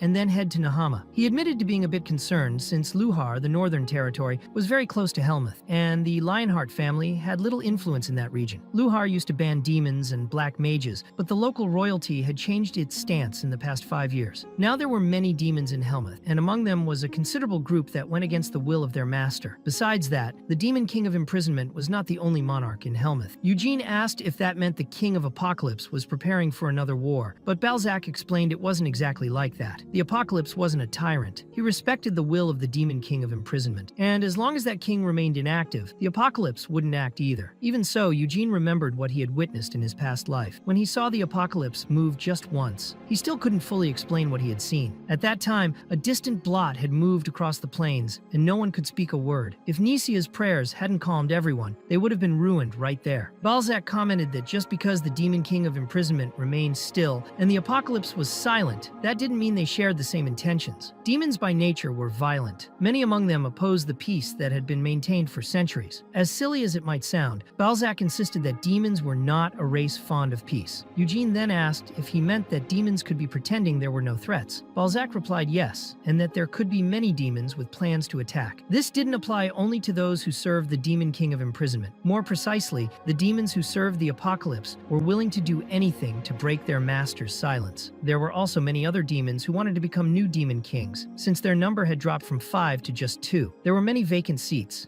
and Duchess Noir Zavella constantly expressed her desire to take one of those positions. Eugene commented that they couldn't just get together and form a basic democracy. Balzac replied that demons were the kind of species that would destroy the ballot boxes if the result wasn't what they wanted. Eugene thought about Noir Zavella, the succubus queen, and wondered if he could fight a high-ranking demon with his current skills. He couldn't guarantee he would win. He planned to go to Luhar at some point, but it wasn't time yet. He thanked Balzac for the warning and said he would go to Nahama first, then head to Luhar later. Balzac then told him to be careful in that desert. Eugene asked if it was because of the sandstorms, but Balzac replied no, it was because of Amelia Merwin. She was already a great black mage even before making a contract with the Demon King of Imprisonment, who was known for giving his subordinates more freedom. Amelia's freedom was so great that she did whatever she wanted. Balzac said that if Eugene happened to meet her along the way, he could give her a letter. He assured that if Eugene did that, no matter what he had done, Amelia wouldn't hurt him. Eugene asked if he could read the letter, and Balzac said yes. When he opened the envelope, Eugene was shocked to see it was empty. Balzac explained that the content wasn't what mattered. Just carrying a letter with his seal was enough. He put the seal back and said that although he couldn't prevent the unknown dangers of Nahama, he could handle Amelia's tantrums, since she really was preparing to head there. So it was a good idea to bring it. Eugene asked what Balzac wanted in return. Balzac replied that he understood it was inevitable to feel hatred toward black mages, but he hoped Eugene could feel at least some affection for him. Eugene found that a bit suspicious. Balzac was being so nice that he didn't know whether to trust him. Still, he admitted that he didn't hate him or anything. He just thought it was strange. Balzac said he was almost out of breath from hearing that, asked not to be misunderstood, and assured that he only wanted to be friendly. He said everyone was trying to be friendly with that young master full of potential, and clarified that he wasn't into men or anything. Eugene accepted the gift, since Balzac had insisted so much, and said he was so thankful he even wanted to invite him to the farewell party happening the next day. But he explained that he didn't actually want him to come. It was just a way of expressing gratitude. He said the human heart was a peculiar thing, and that he would love to invite him, but if Balzac were at the party, his image might get worse. Balzac told him not to worry about that, and Eugene thanked him and left. Indeed, a grand farewell party was held for Eugene. During the celebration, Hiridath asked why he had been invited. Eugene replied that they were not strangers, but Hiridath noted that he was one of the only Tower Masters invited. Eugene asked if he really didn't know the reason for that, and Hiridath said he just didn't want Eugene to hate Tremple and Generic too much, since they had a talent for drawing attention. Eugene asked if that wasn't already enough to draw his attention. The Blue Mage said he wished Eugene would join them, but that he had his pride. He knew it would be wrong to try to steal him from the master of the Red Tower. He had expected something like that, but also noticed that Jacques hadn't invited Balzac either. Eugene commented that Balzac's presence wouldn't sit well with Loberian, but admitted he didn't really know what kind of person Balzac was. He said he had heard that Balzac was once a disciple of the Blue Tower Master, and had studied under him. Hiridath confirmed that Balzac was indeed quite peculiar, and that he had never really understood his actions. He said that many decades ago, Balzac had been an extremely talented mage, practically guaranteed to be the next master of the Blue Tower, but suddenly he left the tower and went to Helmuth, claiming he wanted to expand his magical horizons. At the time, Hiridath was beneath him, but thanks to Balzac's departure, he was able to become the Blue Tower's master. 10 years later, Balzac returned from Helmuth as a black mage and joined the Black Tower. With unconditional support, he eventually became its master. Hiridath commented that Balzac could have been the greatest master in Blue Tower history, but apparently that wasn't enough for him. No matter how powerful magic or a human being might be, they would never surpass the magic of the Demon King. Hiridath had heard that Eugene would soon go to Nahama, and mentioned that the desert there was inhospitable, complex, and full of dangerous details. He said that if Eugene was really heading there, he recommended hiding the fact that he was a Lionheart as soon as he crossed the border. Eugene remembered that Loberian had said the exact same thing. Hiridath commented that the tide of the world was changing. The assassins of Nahama, who used to operate in the shadows, were now interfering even in trivial matters. He doubted they would dare threaten the Lionheart family or the Empire, but also doubted that drawing attention from Nahama would be a good thing for Eugene. Eugene replied that he would keep that advice in mind. Later, Eugene was already in the desert of Nahama. He thought the fur-lined cloak would attract too much attention in that heat, but fortunately, the Cloak of Darkness had the ability to change shape. Not only that, it connected to his senses and tried to balance the temperature, cooling down when the weather was too hot. Thanks to that, Eugene's body remained comfortable even under such extreme conditions. Loberian had given him a magical magical map that used coordinates to locate any place in the world. At the moment, Eugene was in the far west of Nahama. If he continued heading north, he would reach Urus. Initially, he planned to go to the border of Urus to search for his old tomb, where his hometown was located, but it seemed that would no longer be necessary. The desert of Nahama had been expanding over the past 300 years. The abnormal winds of that region had swallowed up the surrounding lands, and Hamel's hometown, once located at the border of Urus, now belonged to the desert itself. Urus was a relatively small nation and couldn't defend its borders, allowing the lands to become barren as the desert advanced. This expansion of the desert eventually became, in practice, a method of invasion. Only a fool would fail to realize that Nahama's sandstorms were artificial disasters caused by the country's sand mages. 300 years ago, during a time when monsters ran rampant and demons marched against humans, Nahama tried to use the chaos to invade the Kel Empire. Despite their attempt, they failed because of vermouth. Eugene had never liked Nahama, and his opinion hadn't changed even after 300 years. First, he decided to visit his tomb. He asked his companions to wait for him, as he would soon return to meet them.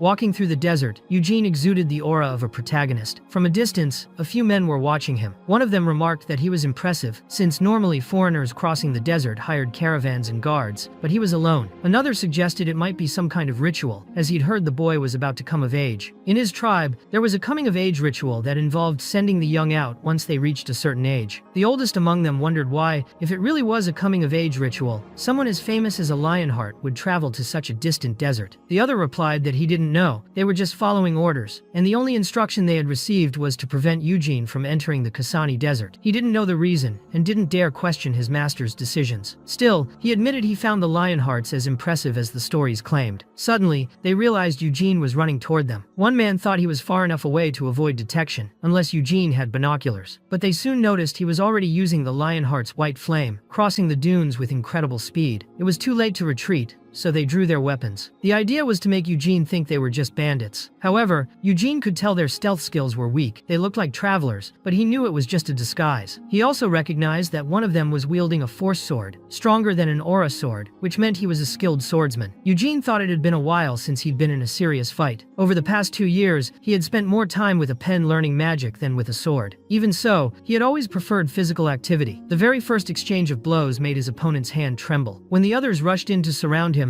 Eugene cast magic without incantations, simply by thinking, and took them down easily, except for the oldest one. When he asked who they were and why they were following him, they claimed to be mere bandits. Eugene pointed out that if the leader of a bandit group could wield a force sword, then 100 of them would be stronger than a nation's army, allowing Na Rama to dominate the world. The man replied that they were just a little special. Eugene demanded honesty, warning that he could find out on his own if needed. The man wondered if this really was the young master of the Lionhearts, because despite his age, he spoke like a drunken mercenary and radiated bloodlust. Suddenly, Eugene vanished as if he had teleported, but he had merely moved fast enough to destabilize his opponent's force sword. Then he kicked up sand to block his vision. The opponent tried to defend himself with a mana shield, but Eugene's magic shattered it. Eugene was about to strike but stopped at the last second, giving a mocking smile. The man took this as an insult and attacked again, while Eugene calmly blocked his blows. For Eugene, this was the first time since his reincarnation that he had fought someone wielding a force sword, but he thought his opponent could show more bloodlust. Eugene landed a few shallow blows, only testing his strength, then sheathed his sword. He announced he would fight barehanded, which only angered his opponent further. The hand-to-hand fight was short. Eugene easily overpowered him, and again asked who he was. The man introduced himself as Lehman Schulhoff, but Eugene threw him down again, saying he didn't care about the name. He wanted to know where he came from and what his orders were. When he stayed silent, Eugene hit him again. One of the other men then revealed that their master was Tyree Al-Madani. The elder tried to stop him from saying more, but Eugene knocked him down again. The lieutenant insisted that Tyree Al-Madani was the emir of Kajitan. Eugene recognized the city's name. It lay along his route. That meant Lehman Schulhoff was a subordinate of Kajitan's lord. Eugene asked why they had received those orders, but the lieutenant said he didn't know, and pleaded for Eugene to release the captain. Lehman was badly injured, and Eugene thought about how Kazani was the name of the desert just ahead, a place that, 300 years ago, had been his hometown, now buried under the sands. The Kazani Desert had formed recently due to sandstorms and swallowed more land each year. Eugene wondered if there might be a base of sand shamans nearby. He figured that in such a place, they wouldn't want a son of the famous Lionheart family around. The person he needed to be most wary of in Nahama was Amelia Merwin, who had signed a contract with the Demon King of Confinement. The Ashur Desert, where her dungeon lay, was far from there, as was the place where Anis was last seen. There was no reason to go there. He ordered them all to turn back, but kept the captain captain with him. He said he needed to enter Kazani at all costs, and would make the captain handle any problems that came up. He added that, as a subordinate of the Emir of Kajitan, he should be able to resolve any situation. Layman protested that it wasn't so simple. Eugene then suggested that if he didn't like it, he could go back to the Lionheart main estate and tell them that the Emir's subordinates had disguised themselves as bandits to try to steal his treasure. Layman denied that was their intent. Eugene mentioned that he carried something very valuable, the Storm Sword, once wielded by the family's founder, the Great Vermouth. Anyone would want to take it, and many might think the Emir of Kajitan had orchestrated everything to steal it. Layman was shocked, realizing that if such a rumor spread, not only he but all his subordinates would be executed. He gave in, saying he would do whatever young master Eugene ordered, though inside he felt he was betraying his master. Their original orders had been to stop Eugene Lionheart from entering the Kazani Desert, not to escort him as guards. When Eugene asked his rank, Layman replied that he was captain of the 2nd Legion of the Red Desert Warriors, the main guard force. Eugene thought that made sense, given his force sword skills indicated a high position. He then asked if there were sand shamans in the desert, telling him to stop pretending ignorance. Layman said no, because sand shamans were loyal only to the royal family and had no reason to be in Kazani. Eugene scoffed, calling him naive. He explained that the Kazani Desert had originally been tourist territory, but a sudden storm had turned the forest into sand. The Sultan of Nahama claimed the desert's expansion was the will of the heavens and stationed warriors there for training. The desertification was still ongoing. That would never have been done on the K Empire's side, but in Turas, yes. Layman denied that his master would ever be involved in something so vile, and Eugene replied that he was more naive than he looked. He said he believed Layman had survived the storm by luck and had been taken in by his current master, and that he didn't want to think he was connected to the matter. He only asked him to keep that in mind, as he had no desire to cause trouble in a foreign nation. However, Eugene had already figured out the reason they didn't want him in the desert. It could turn into a major problem. Layman said he understood, and that if there really were shamans, as Eugene claimed, he would help him. Even if they were affiliated with the Sultan, they would have to show respect to his master. Still, he expected Eugene to keep his word and asked for the exact reason he was heading to Kazani, since there was nothing there. Eugene replied that he wanted to find a grave. Surprised, Layman asked if he had traveled all that way just to visit an ancestral grave, and why he hadn't said so earlier, as there was a cemetery in Kazani, and he could take him there right away. But Eugene explained it was not an ordinary cemetery, but another place entirely. As they spoke, they came across an oasis in the middle of the desert. Layman was puzzled, stating that there shouldn't be an oasis in Kazani. Eugene answered that it was fake. Layman asked if it was a mirage, and Eugene explained that if it were, it would mean there was another real oasis nearby. This one, however, was an illusion spell. Layman asked why anyone would do that. Eugene told Layman Shulhov to keep that denial to himself. For God's sake, hearing his constant outrage was starting to irritate him. In the desert, an oasis is far too precious for travelers, and once someone sees one, it's impossible to resist. Layman asked if someone was waiting to ambush them, and Eugene said he imagined so. Suddenly, a knife shot up from the ground, but Eugene dodged with ease and used the power of wind to sweep away the sand, revealing the hidden assassin. The man died instantly, and others appeared to surround them. Layman ordered them to lower their weapons, declaring himself a warrior in the service of the Emir of Kajitan, and telling them to withdraw. But more assassins appeared, and Eugene concluded they wouldn't obey. In fact, he realized Layman was only making their reasons to attack stronger. They couldn't leave them alive now, especially after being attacked. For the enemies, killing a Lionheart would be a problem. First, they would have to defeat him. Layman noticed there were many of them, and knew he would have to help, but Eugene didn't care. He simply asked who wanted to be first and charged into battle. At that moment, he remembered a conversation from his past life with Anise. She had asked why Hamel always carried so many weapons he didn't even use, and he had replied that they might come in handy someday. Sienna had told her to leave him alone, calling him stubborn, but Anise insisted it wasn't good, since the weapons were his but Moron was the one carrying them. Hamel had justified it by saying he had beaten Moron at rock paper scissors, but admitted it wasn't fair. Still, he reminded her that not everything they carried was his. Anise's holy water was there too, along with Moron's extremely heavy axe. Anise replied that if the water was just for her, she'd carry it herself, but the ones who drank it the most were actually Sienna and Hamel. He accused Sienna of taking advantage, and said they'd use far less if she stored it with summoning magic. Sienna retorted that he himself had suggested carrying everything by hand because it would be harder to draw quickly with magic storage. Hamel had asked Vermouth what he thought, and he had replied that none of his weapons were there. Hamel had sarcastically said that spatial magic was very convenient, and Sienna told him that if he begged on his knees, she might even and teach him. In the present, Eugene thought that his enemies wouldn't have insulted him so much in his past life if he had had the same cloak he carried now. After all, he was still Hamel. He then drew 2 spears and charged at the assassins. In quick succession, he drove one into the sand, impaled another with a precise thrust, and decapitated the one who tried to strike his neck. The next ones were killed with daggers, and the last had their attacks blocked by a sword before being struck by a thrown axe. He switched weapons constantly, and Layman noticed he was killing them all by himself, leaving no room for him to help. When the fight was over, Eugene stored all the weapons away. Layman noted that he hadn't used the Lionheart family's treasure, only support magic, and yet had shown incredible skill with different armaments. Layman asked if it was really necessary to kill them all. Eugene replied that assassins prioritized the mission over their own lives, wouldn't scream even if their arms were cut off, and he had no skill to force them to talk. He concluded there was no reason to keep Layman with him anymore. He had only done so because of who his master was, but even that authority hadn't worked. The commander argued that he couldn't simply go back, and Eugene said he would no longer be useful to him. Layman, however, insisted he wouldn't be a hindrance. Eugene agreed, but made it clear he wouldn't help him. It was then that the assassins' bodies began to writhe grotesquely. They were being used as sacrifices for a summoning spell. Eugene sensed a massive amount of mana underground. Something was coming. Layman stayed in place, watching as a gigantic sandstorm formed before them. Eugene realized that even if it was unexpected, it was unnatural for a sandstorm of that scale to appear out of nowhere. He recognized it as magic, and in that instant, understood that the storms which had swallowed the lands were indeed the work of the sand shamans. These were the same storms that had completely destroyed his home village. Determined, he charged into the storm, cutting through it with his force sword, but quickly realized it was too late. He didn't have enough skill to disperse it, and escaping with Galeon's wind wouldn't be possible either. Staying put was the best option for the moment. He considered teleporting, but noticed something that made him change his mind. Layman Schulhov was on the brink of death. In a swift motion, he saved him, throwing him far away and ordering him to flee immediately. Moments later, a gigantic sandworm emerged and swallowed Eugene whole. Layman, stunned, realized that the young master had been taken to save him and vowed to repay the debt as a warrior, stabbing the creature's stomach to rescue him. Meanwhile, inside the monster, Eugene descended calmly through its trachea. He knew that sandworms were monsters that disintegrated everything they ingested to turn into energy, had no excretory organs, and thus no natural exit to escape. The only option would be to make a little hole from the inside. He used his Ring of Flames technique, piercing the creature from within. He quickly realized that the space was so vast it resembled a large cavern. He concluded that the summoning magic he had witnessed had only created the storm, not the worm, which probably lived there. In truth, he was in the creature's nest. He remembered Sienna's words explaining that when mages want to conduct secret research, they create places known as dungeons. In the desert, some called sandworms, dungeon makers, as they dug tunnels and formed labyrinths in just a few days, about 10. If left alone, they would create deep underground structures, and once they were ready, all one had to do was kill the worm and reinforce the structure with magic. Hamel had once asked Sienna if she would ever create a dungeon like that, and she indignantly replied that he was crazy, asking why she would hide in the desert. Now, Eugene, consulting his map, realized there was a path in that dungeon that could take him close to his old homeland. Later, Layman regained consciousness and found himself before the sand shamans. One of them remarked that it was interesting he had charged at the worm and asked if he really believed he could kill it alone. They said they had brought him there to ask a few questions. They wanted to know what that spoiled brat from the Lionheart family was doing in the Kazani desert, and why he, a warrior of the Emir of Kajitan, was at his side, acting as a guide. The shaman also asked whether the Emir was planning to betray the continent. He said Layman's job was to keep anyone from approaching that place, yet he had done the exact opposite. Layman in turn questioned what they were doing so deep underground, recalling that the oasis had been an illusion, and the sandstorm had also been their doing. The shaman replied that he didn't seem to understand his situation, and twisted his arms with stone magic, immobilizing him. Another shaman said that they were the ones asking the questions, that it was useless to resist since Layman would die anyway, and suggested making it a quick, painless death. Then he asked, why was Eugene Lionheart in Kazani? He seemed to have a clear purpose since entering Nahama. The only conclusion Layman could reach was that the Emir was trying to betray Nahama. He thought that if a master he served was involved, then the entire group used underhanded methods to invade other nations' territories. Instead, they should be protecting the royal family. He wondered why they were in such a forgotten place. He imagined that the sandstorms were just a way to speed up desertification, but the shaman holding him said he was wrong. To create a sandstorm big enough to cause desertification, they would need far more people, at least hundreds of trained shamans. Layman then asked why they were there. The shaman only twisted his arms further and said he wasn't obliged to answer. Then he asked why Eugene was in Nahama. Layman said the reason didn't matter since Eugene was already dead, that they had killed him. Another shaman suggested killing Layman quickly, saying his life was worthless now. At that moment, a third shaman appeared, saying that Eugene had been swallowed by a giant worm and that there was a hole in the creature's tail. The leader told them not to panic, as there were assassins inspecting the sand, and they would soon capture him. Layman wondered if the young master was still alive. The shaman asked what they would do if they caught him, and another replied that it wouldn't be wise to create conflict with the Lionheart family. Perhaps the best option would be to erase his memories and release him, or maybe protect him to earn a reward for their kindness. But before they could finalize their plan, Eugene himself appeared. The shaman asked how many assassins were in the area, and upon using magical vision, he saw that they were all dead. They were assassins experienced in navigating the labyrinth and well-positioned, yet all had fallen to Eugene. Eugene thought those assassins weren't that impressive. Stealth was just one skill they didn't know how to handle mana. In his past life, he had faced far more advanced assassins, including some whose stealth skills rivaled those of demons, relentless to the point of seeming superhuman. Compared to that, these enemies were weak. If this place was truly important to Nahama, there should have been better assassins. He wondered if the Sultan was doing nothing. At that moment, Layman caught his attention, and Eugene thought that damned man should have escaped. Eugene approached, saying he had many questions. One of the shamans tried to trap him in a prison of sand, but he threw a fragment of his sword at the spell, dispelling it entirely. The shaman thought such a dispel didn't exist in Eroth, and imagined it was a secret Lionheart spell. But in truth, it was just a small piece of sword glinting in the light. The shaman decided they couldn't capture him alive and ordered his death. Eugene thought to himself it was self-defense anyway, since they had attacked first. The shamans began casting spells, resembling ninjutsu techniques, but Eugene faced them with a smile. He threw the moonlight sword fragment into the head of the first shaman, killing him instantly. The others retaliated with sand magic, creating illusory copies of themselves, but Eugene easily saw the real attack coming from above. He shattered all the sand spears and decapitated the second shaman. The last one trembled in fear. Eugene concluded they were far too weak to be part of the Sultan's forces, and asked if they were acting behind his back. The shaman tried to answer but was stabbed in the leg. Eugene said he didn't want to waste time interrogating someone like him, and asked if he would talk or die. The shaman confessed they weren't acting on the Sultan's orders, but for the emir. Then he revealed they were actually cooperating with Amelia Merwin, and that this place was one of her dungeons. Eugene didn't believe it, as he knew Amelia's dungeon was in the Ashur Desert. The shaman insisted, saying she had been traveling between there and this place for the past 6 years. When asked for the exact reason, he said this labyrinth had been built to accelerate desertification, and that there were others like it in the Kazani Desert, constructed 10 years earlier. 6 years ago, the labyrinth was expanded, and during the work, they discovered a massive underground gate. They tried to open it but failed, and so they sought Amelia Merwin's help. Eugene said he understood, and killed the shaman quickly and painlessly. He concluded it was no wonder the fighters here were so weak. The sand shamans and assassins were working for Amelia to eliminate any travelers who came near. Layman said they needed to leave immediately, as if it really belonged to Amelia. Then it was the dungeon of the Black Thorn. Eugene replied they were already close and that he didn't believe she was actually here, since her real dungeon was in the Ashur Desert. Still, Layman insisted she could return at any moment, but Eugene stated that even if they left, he would track her down. In the end, he knew she would try to kill any intruder, and that a confrontation was inevitable. Eugene thought he wanted to avoid that conflict, but now he had no choice. He wondered why Layman was not running away, and Layman himself replied that Eugene had already saved his life twice. If Amelia appeared there and tried to kill him, he would fight to the end to protect him. Eugene, however, questioned why he did not simply go back to where he came from. Layman said he could not leave him alone, but Eugene knocked him out in one move and set him down in a corner to rest. Meanwhile, Eugene reflected. 6 years earlier, when he was 13, during the bloodline continuation ceremony, he had received as a reward Hamel's artifact, found in the Lionheart family's treasury. That labyrinth had existed for 10 years, but it had collapsed 6 years earlier. If the magic sealing the tomb had vanished, perhaps it was because of the necklace he had taken. He concluded that Amelia was a despicable tomb raider and knew that, down there, lay his own tomb. He passed through the door the mages had mentioned and found it open. Inside, there were clear signs of a battle. Eugene wondered if Sienna had been responsible, but soon he saw the statue of Hamel Dinas, his own statue. In the inscription, along with insults, it said that he had been brave, loyal, wise,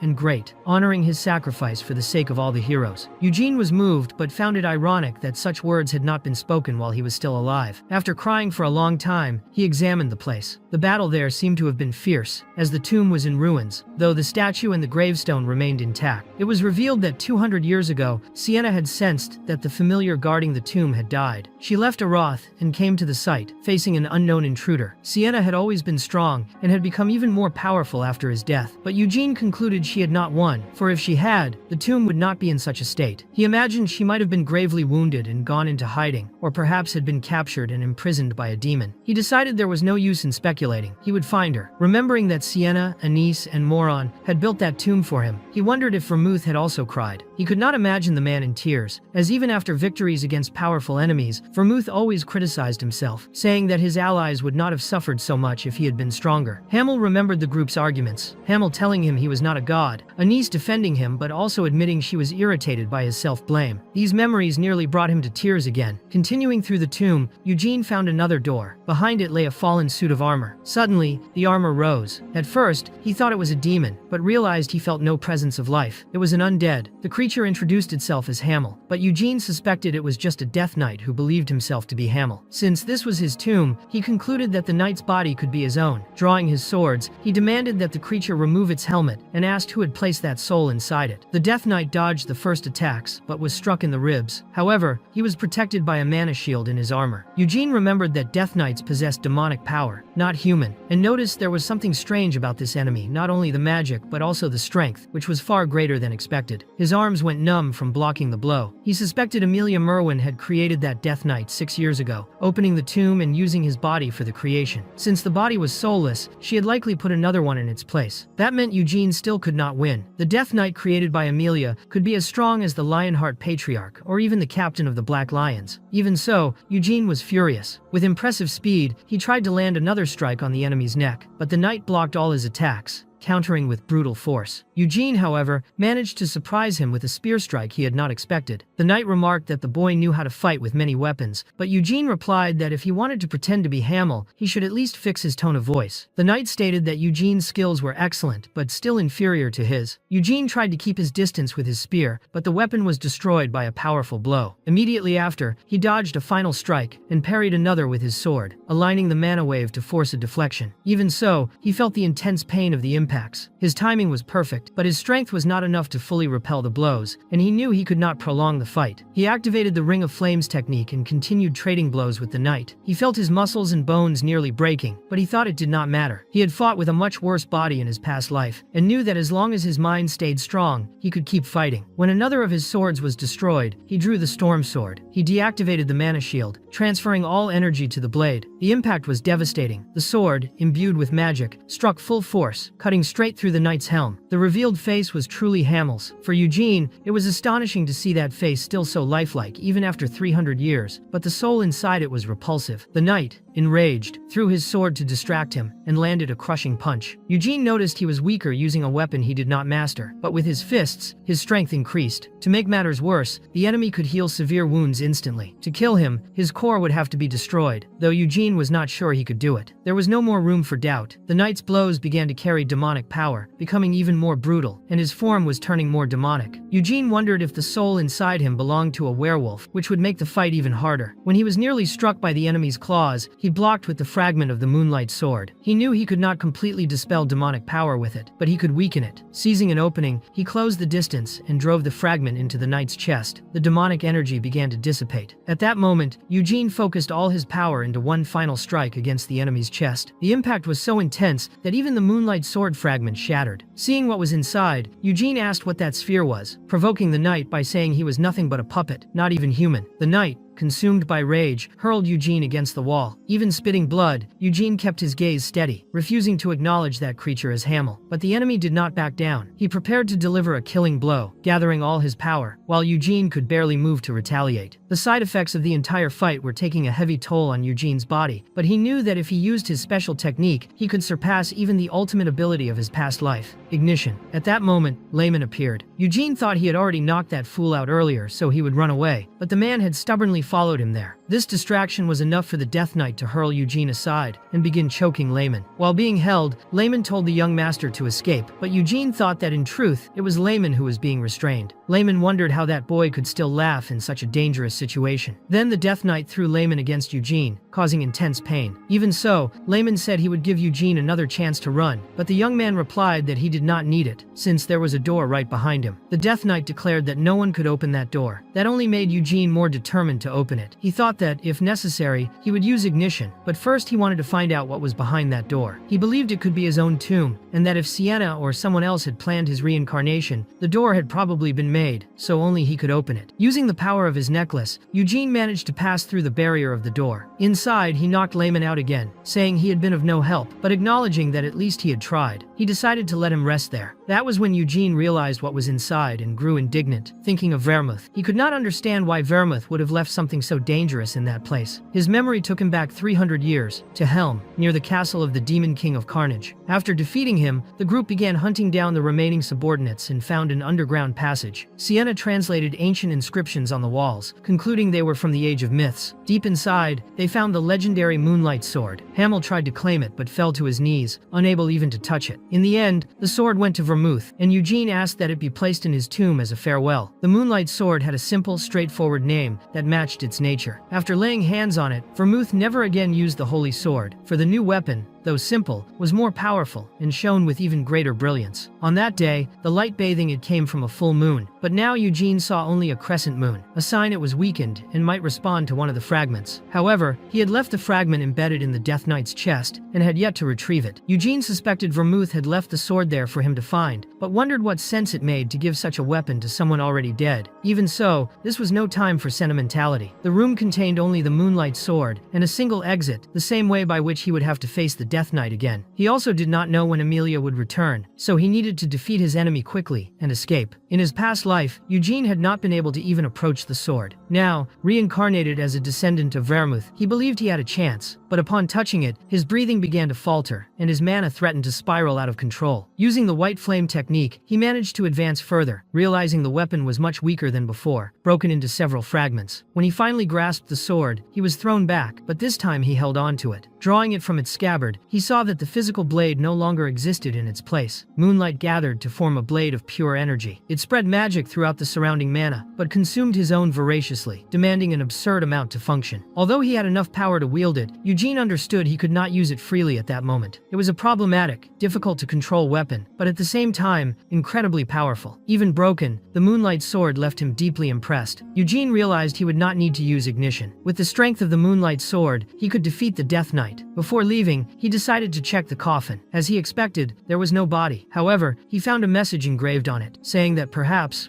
one day, they would meet again in that world they dreamed of living in. From the handwriting, he recognized it as Sienna's. When he looked up, he noticed something placed atop his own coffin. Outside, the Death Knight was seething. Eugene had managed to pass through the door he had never been able to open, despite countless attempts. Not even his master, Amelia, had managed it. To make matters worse, his chestplate and helmet were destroyed. He bared his claws, disobeying his master's orders, knowing that if she found out, she would discard him without hesitation. Calmly, Eugene stepped out of the room and asked if the knight had been waiting for him. The enemy demanded to know how he had entered, and Eugene replied indifferently that he had simply walked in. When asked what he had seen inside, he only said it was a secret. The Death Knight was consumed by rage and charged. The light of the Moonlight Sword completely dissipated his demonic power, destroying the claws formed from malignant energy as well. Eugene noticed that, even when controlling his strength, the blade quickly drained his mana, leaving his vision blurred. Even so, the weapon's power was satisfying. The Death Knight attacked again, using the speed of his werewolf powers, but Eugene kept up with him and even taunted him, asking if he was scared. Then he summoned the power of Winded Storm, launching the enemy into the air and trapping him between the stones of the rubble. He remarked that, if he were in better condition, he would have already ended the fight. He then conjured a white flame magic hand, breaking another piece of the enemy's armor. Furious, the knight unleashed even more demonic power, prompting Eugene to ask why he had not used that ability earlier. Distracting him with the magic hand, he threw the fragment he had found at the right moment, intercepting the demonic energy. With the Moonlight Sword, he could control the fragment however he wished. It lasted only an instant, but was enough to strike the Death Knight's core. The enemy fell,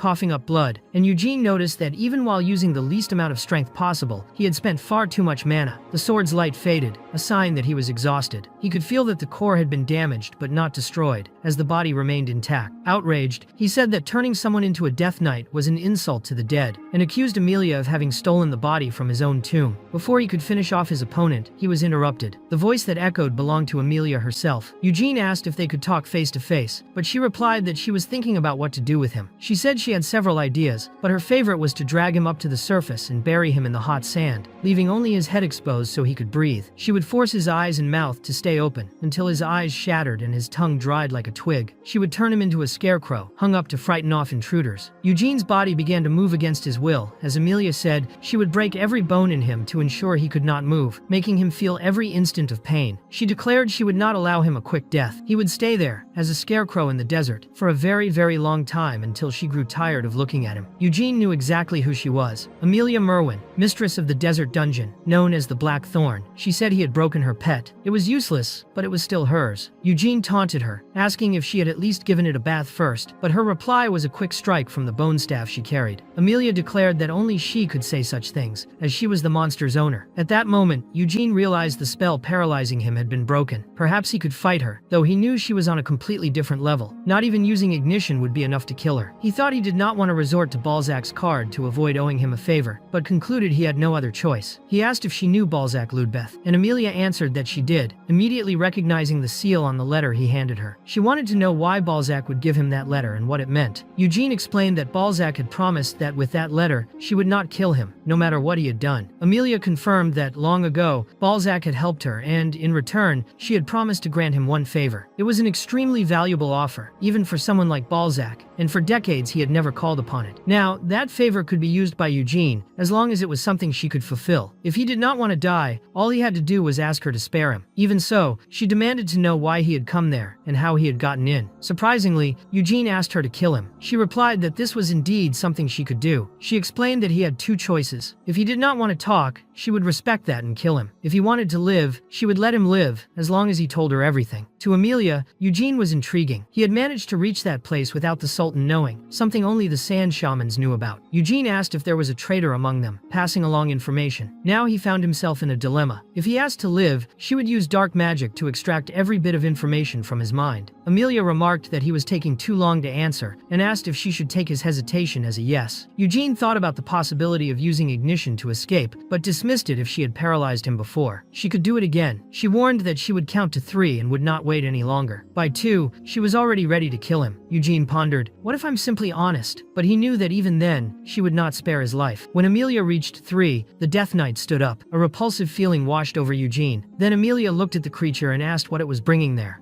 The Demon King spoke directly to Eugene, explaining that he had seen him through the eyes of Balzac Ludbeth, and asking if he was there to offer flowers to the deceased companion of his ancestor. The king revealed that the tomb belonged to Hamel, known to the world as the Fool, but in his view, Hamel was far from that. In fact, he considered Hamel the most exceptional and powerful of Vermouth's companions, always serving as his right hand. Eugene did not understand what he meant and wondered why he had called Vermouth dear. The Demon King then said he understood why Eugene saw him as an enemy, but revealed that in the past, he had reached a great understanding with Vermouth, to the point of forming a genuine friendship. He explained that it would be ridiculous to expect descendants, 300 years later, to maintain such bonds, but stated that he would respect the Lionheart family because of Vermouth, without expecting the same loyalty from Eugene. He commented that in the 300 years since Vermouth's death, he had seen many members of the Lionheart family pass through those lands, and believed that Eugene was the closest to the great hero. At that moment, Amelia observed that he truly was a Lionheart, noticing his silver hair and golden eyes. She said she did not expect the Demon King of Imprisonment to appear in such an unpredictable body to communicate, and asked how she should interpret that situation. The king replied that she could think whatever she wanted. Amelia asked if he had come to defend Eugene, and the king affirmed that Eugene was the descendant of his friend. She provoked him by saying that for such a trivial reason, he had decided to restrict her freedom. The king replied that Vermouth might be dead, but his family was still alive, and Eugene, in particular, resembled him greatly. He explained that he respected Amelia, but not as much as he respected Vermouth. She asked if he truly valued someone who had been dead for 300 years more than someone alive and present. When she tried to stand, she realized she could not, as the demonic pressure kept her in place. The Demon King stated that he had already granted Amelia the freedom to do whatever she wanted in Hamel's tomb, but if that involved harming Vermouth's descendants, he could not allow it, at least not for now. Eugene wanted to know what "for now" meant. Amelia reprimanded him, telling him to mind his manners when speaking to the king, and the king himself explained that 300 years had already passed since Vermouth had made him a promise. For humans, that was a long time, and over the centuries he believed he had already paid enough respect to the descendants. Even without reciprocity, he had left the Lionheart family free, but warned that he would not tolerate his kindness being mistaken for weakness. He declared himself the Demon King of Imprisonment, Lord lord of countless demonic creatures and sovereign of Hellmold. Eugene realized that, although the king was merely speaking, he could not move. The king explained that with freedom comes responsibility, and freedom without responsibility is mere self-indulgence. He told Eugene to convey to the Lionhearts that if they did not revere him as a lord, he would also cease to respect them. Eugene wondered if this was a warning for him and his family, and remembered that the world had been at peace for 300 years. He wanted to know why the king was saying this now, and the king replied that it was simple. Eugene's ancestor had made a promise in exchange for freedom, and the term of that promise was coming to an end. The gear Vermouth had stopped would soon begin to move again. He knew it would take time to fully restore his power, but he wondered if there was anyone capable of making a new contract, as Vermouth had done, to once again stop that gear from advancing. When Eugene asked what exactly had been promised, the king said he had no right to know, for even though he was a Lionheart, he was not Vermouth. He revealed that Eugene's very existence, his soul, and even the reason he had set foot in that tomb were a direct consequence of that promise made 300 years ago. He then ordered Amelia to return to her dungeon. She replied that she still had questions for the boy, but the king made it clear he would not answer them. Amelia then remarked that her pet was dead, and that Eugene had opened the door to the true tomb. The king wanted to know if he had been the one to open it, and, with his power, forced it wide open. Inside, there was only Hamel's coffin and Layman's body. The king said nothing else had happened there. With that, he declared his work complete, and allowed Amelia to recover Hamel's body. Amelia asked the Demon King if he was sure he wanted to return that body. It was not the body of one of his dear Vermouth's companions, but the king replied that Hamel was not one of those he liked. For that reason, he had left the body in a miserable state. Amelia told Eugene to consider himself lucky, warning that he would not have the same luck next time. She then absorbed the remaining dark magic from the body and thought that, for now, she could do nothing to the boy. But when the promise came to an end, she would come after him, and she could hardly wait for that. As he left, Eugene was furious.